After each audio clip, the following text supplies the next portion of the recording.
आ video तुसी वेखी होगी रजब भट्ट दी लट दी चलवट दी अणखच दी झल्ले दी और दल्ले दी तुसी वीडियो वेखी होनी, जिस वीडियो के अंदर यजीद दी आड़ लैके नबी अलैहिस्सलाम दे सहाबा दे बारे बकवास कर रहा और सैयदना मुआविया रज़ी अल्लाह तआला अन्हु निशाना बना रहा।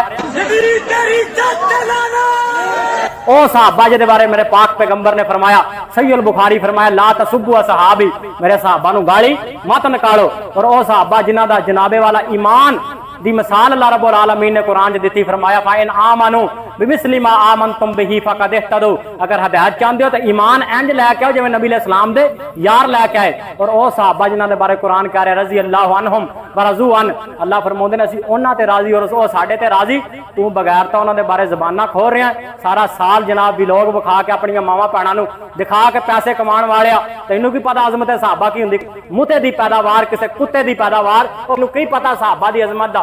मैं इंतजामिया नूं आखांगा इन्हां नूं कुत्तियां नूं लगामा डालो, वगरना इन्हां दियां खुत्तियां दे विचों असीं ज़बानां नूं खिच के कुत्तियां दे अगे सुट देंगे। ओ सहाबा जिन्हां नबी अलैहिस्सलाम दे सीने ते उतरन वाला कुरान और कमली वाले दा फरमान उम्मत तक पहुंचाया और उन्होंने अपने तन मन धन की कुर्बानी दे के साढ़े तक दीन पहुंचाया, जिहदे बारे शायर कहंदा है, इस्लाम वो शजर नहीं जिसने पानी से गज़ा पाई, सहाबा ने दिया लहू चमन में फिर बहार आई। तो मैं आखिर ते यही कहांगा कि अल्लाह को तौबा कर, अल्लाह को डर। इन अदालतों के अंदर तू पैसा ला के सिफारिश पवा के अपनी जान बचा सकना।